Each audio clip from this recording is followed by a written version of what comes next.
Aloha and welcome to the Embodied Healing Self podcast with your host, Jenmons.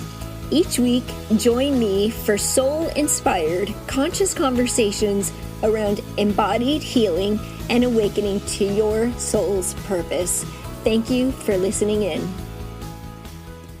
Aloha and welcome back again this week. Thank you so much for joining me again this week. Thank you, Jackie, for your beautiful review. I'm going to give a shout out to Jackie. She's such a beautiful soul. I really appreciate the review that you left me.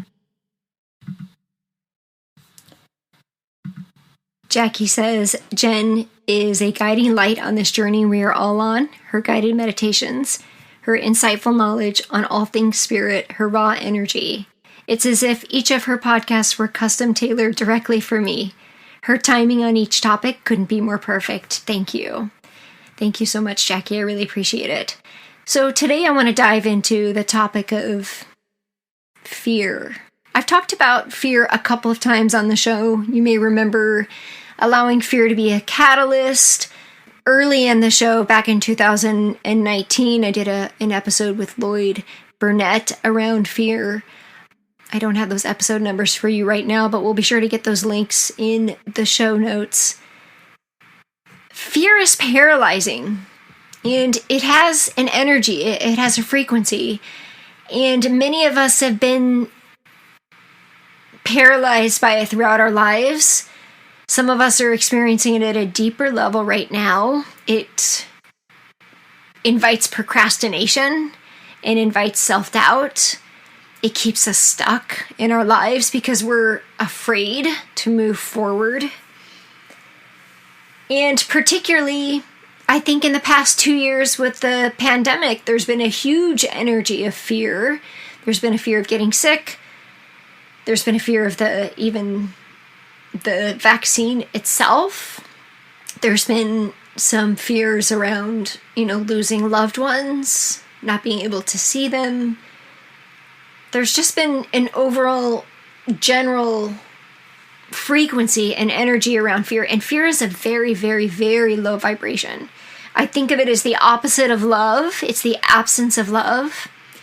It's like the bowl that holds all other low vibrational energies. We fear things that we don't know. We fear things that we've experienced before. And so what is fear really? It's an invitation to welcome trust. The opposite of fear is love. And in order to know that we are lovable, we have to trust. Know that you are loved. Believe in something bigger than yourself. Oftentimes when we're stuck in fear, we're making it all about us. It's just all about us and our little experience. And when we step into faith and trust and knowing, then we see the bigger picture and we realize that we're not alone.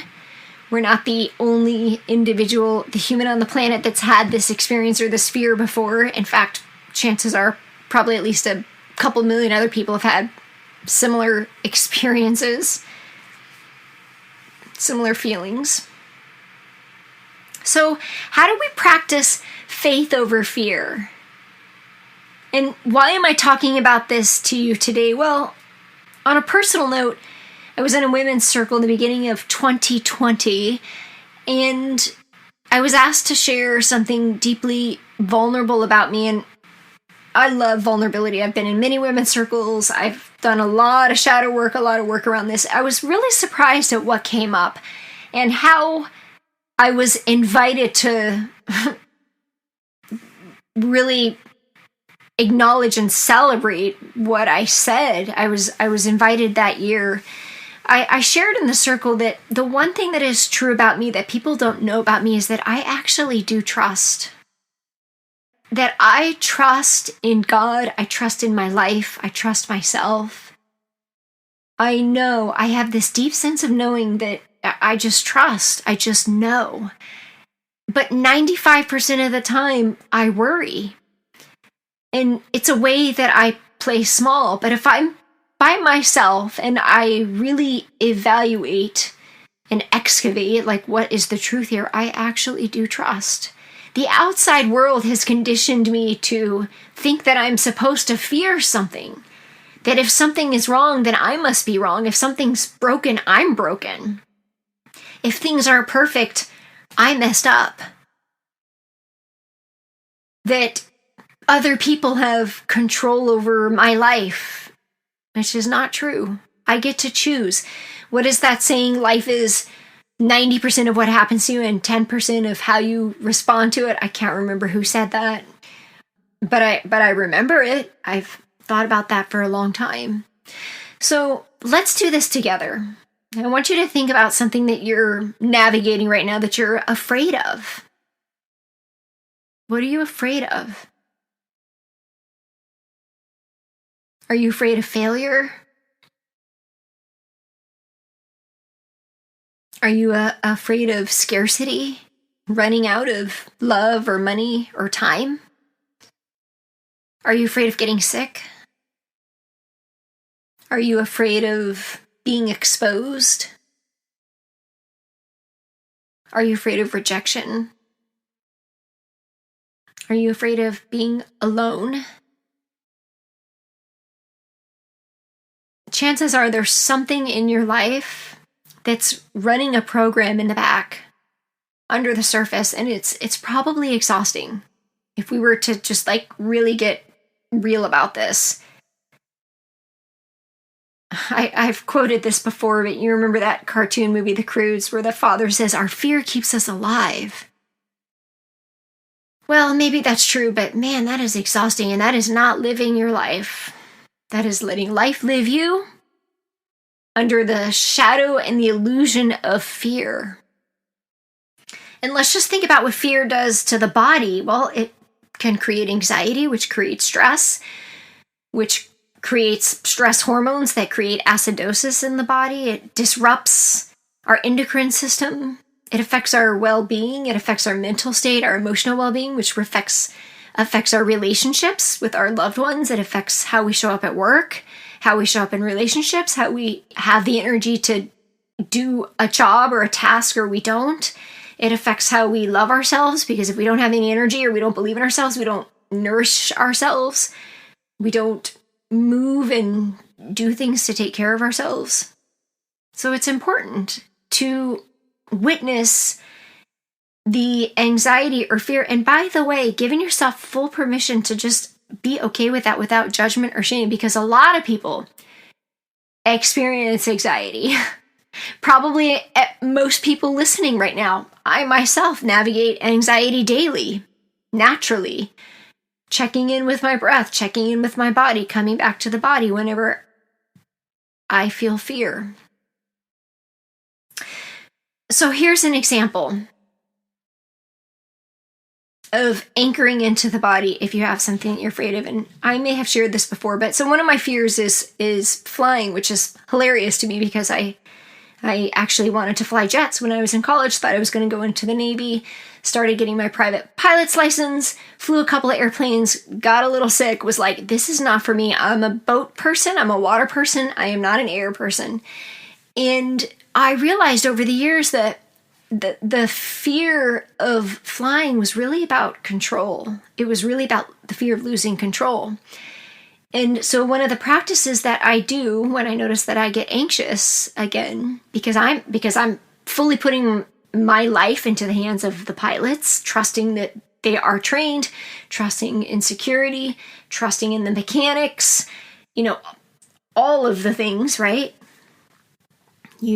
I'm trusting in humanity to get me from one place to another safely. And so it's a fear of not being the person that's flying the airplane. So it's a fear of losing control. So one of the things I practice is I practice anchoring into my body in a moment when I know that I'm going to be landing. And so I know that I've got there safely. And it's actually pretty easy to do. It's like, so if I'm traveling by myself, which I have done a lot for work, then I imagine that moment when I walk in the door and I'm hugging my kids and my husband and my puppy, and I feel it in my body, and I anchor into that feeling or emotion or sensation in my body, because the body is in the present moment and the present moment is in the truth. And so I get out of my mind and out of my fear and into my body. So I trust my body. I listen to my body. I've developed that relationship with my body. So I'm encouraging you to do the same, that when you notice that you have anxiety or fear over something, find a place and anchor it into your body in that moment. Find something that feels good, because you will ground and remember into the truth of that moment. Because the present moment, there is no fear. Fear is in the future. Anxiety is in the future. Regret is in the past. And this is how we were created. We were created in trust. We were created in love. When I am afraid, I put my trust in you. That's a verse in Psalm 56:3. When I am afraid, I put my trust in you. Because when we're afraid, we make it all about us.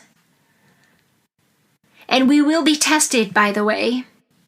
We will be tested to see, like I was in 2020, our faith will be tested over and over again. And the more that we rise up and meet those fears with trust and faith, the more solid we become in our own knowing and our own worth and our own life. But if you allow yourself to be the victim of your fear, or if you avoid your fears, then, well, they're just going to keep meeting you and questioning you. So I thought it was interesting that my word for 2020 was trust, and then we had this whole pandemic, and for a large part of my life, and I did health coaching as a result of a health crisis, all the way through detoxification and functional medicine, and here I am in my own experience, because we're all having different experiences, really being invited to evaluate my trust in humanity, my trust in my own body. Do I trust my body to be healthy? And from that place, what choices will I make to stay healthy? And on my personal life, I was being invited to navigate trust on an even deeper level. I was in a friendship/business partnership that broke up, and it felt very painful in the beginning, but what I discovered is that it was all about me trusting my intuition, which I had been ignoring. And had I really trusted myself and lived in alignment with my source of trust and truth, I probably could have avoided some painful experiences. And yet I had the choice to choose that was an experience that I needed to have to bring me closer to my truth and trust. So in other words, sometimes it's those painful experiences that remind us, that challenge us of our belief, our faith, and our trust. And that's okay. We don't have to stay attached to it. We don't have to stay in it. We can witness it. We can witness that part of ourselves that needs something that it didn't get, that needs to be acknowledged or loved or have their faith and truth tested. There's something that you want in your life and you believe in yourself, but for some reason you keep getting a no, because maybe under the surface you don't believe you're worthy of receiving it, or you don't believe that you're supported, or there's not enough time or money. Like, what is that about? One of my favorite, I had this card when I was in high school, and again, it's a verse that if you have faith as small as a mustard seed, nothing is impossible. It's all you need. And there's an Olympic athlete. Oh gosh, I think his name is Blake. And I was listening to him speak about motivation. He was born without legs, and I apologize that I don't have his full name, but he's an Olympic athlete.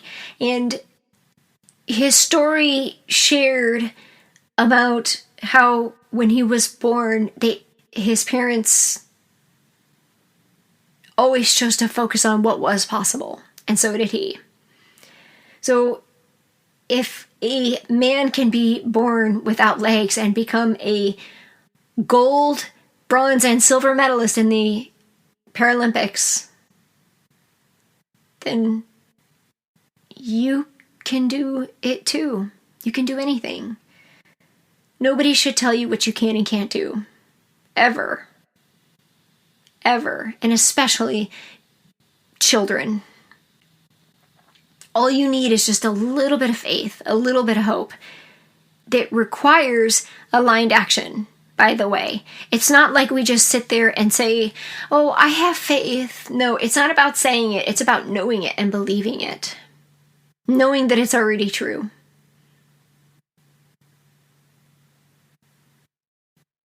So what area of your life is paralyzing you in fear? And how can you choose to trust in something bigger than you today to redirect your path towards what it is that you want? That part of you that's afraid, what does he or she need? How is she really feeling? What does she need? What does she not get at a younger age? What does she need? And what is the next small step you can take to overcome that fear? And then, after you take that step, release it, surrender, and trust, and so it is.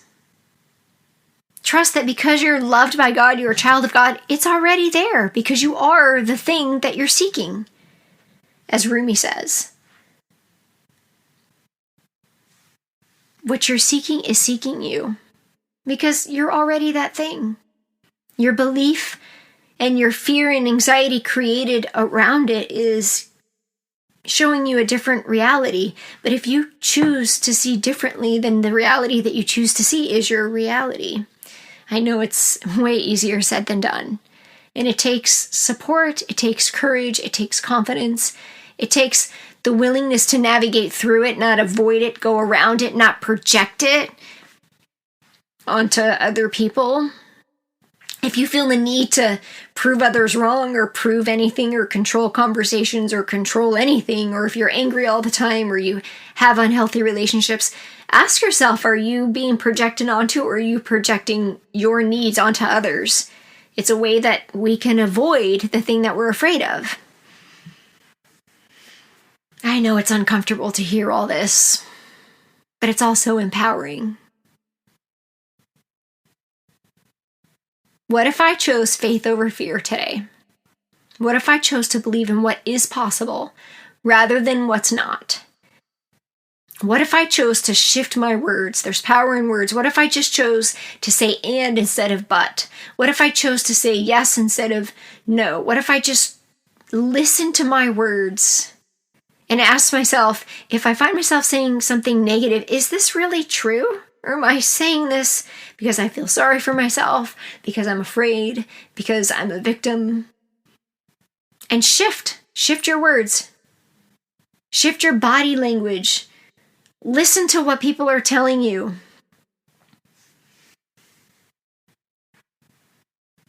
Even if you don't like what they say.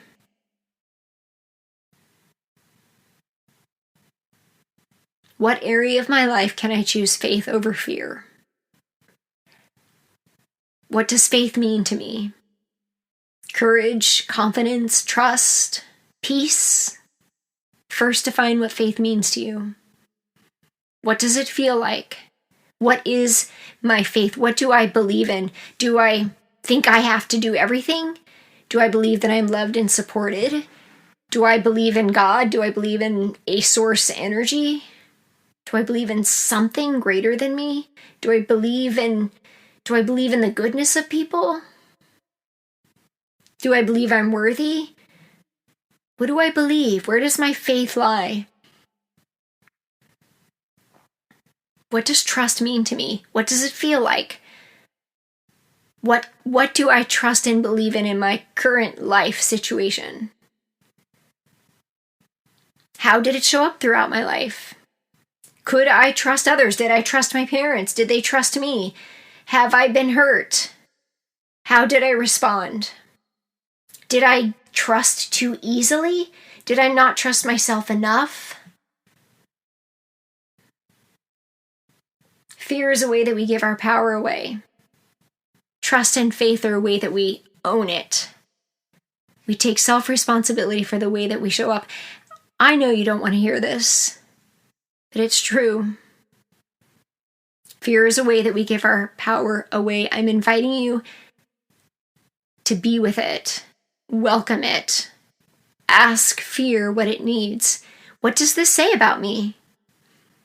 What is it? If I fear being sick, what does it say about me if I'm sick? What does it say about me if I'm not? Because we identify ourselves in our roles. Whatever that fear is, ask it. What does it say about me if that's true? What does it say about me if it's not true? What do I need? What am I willing to take responsibility for? What am I willing to do next? This is how we move forward. What support do I already have in place? What can I be grateful for?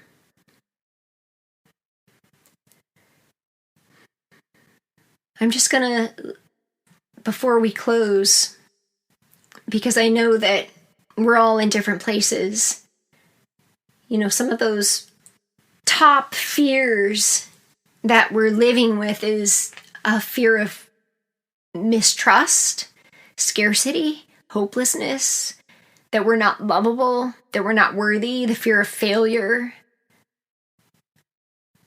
being alone, control, losing control. Which one are you willing to connect with today? Create a relationship. You can't shift something you're not aware of. It's the first step. So become aware of the fear, being with it, spending time with it. What does it say about me if I do or don't? Really navigating it. It's the only way to transmute it. Transmute it into faith, transmute it into aligned action. And if you're looking for support, of course, we're always welcoming you in our North Star Collective. We spend a lot of time navigating our fears and our self-doubts, along with nourishing our bodies, emotional empowerment, discovering our relationship with time and energy, abundance, money, health, wealth, love, our energetic imprint, our authentic soul expression, and so much more to provide you with freedom and confidence and joy and peace in your life. If you're looking for support in that way, check out my website, jenmons.com, and search the North Star Collective. I love you. I honor you. I thank you. Have a wonderful day, and thank you again for joining me again this week. The content of this podcast is to educate, inspire, and inform you of pathways to an embodied healing self. It is not intended to be a substitute for professional medical advice, diagnosis, or treatment. Always seek the advice from your medical doctor, therapist, registered dietitian, or nutritionist for any questions you may have regarding your diagnosis or condition.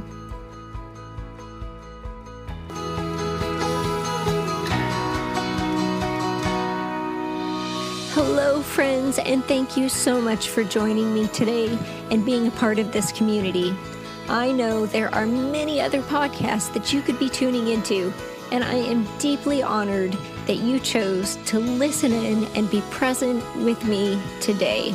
I love and cherish and appreciate you, and I want to invite you to join our tribe and Facebook group under jenmons.com/connect. I would also love to gift you your guide to discovering and overcoming the self-limiting beliefs standing in the way of you living in optimal health, more energy, fulfillment, and self-confidence to create an embodied, healthy, whole you. You can find this at jenmons.com/tribe. I also have one small request to help spread the love. In order for this podcast to show up in the feed of social media platforms of other like-minded people, we need reviews. So please head on over to jenmons.com/podcast to leave a review. You will also find other inspiring episodes on that page. So I personally read these reviews weekly and would love to give you a shout out and share your kind words with our listeners. You can find me on Instagram and Facebook as jenmons or the Holistic Coach with the W Holistic and jenmons JENMONS.com. Thank you so much and have an amazing day. Aloha.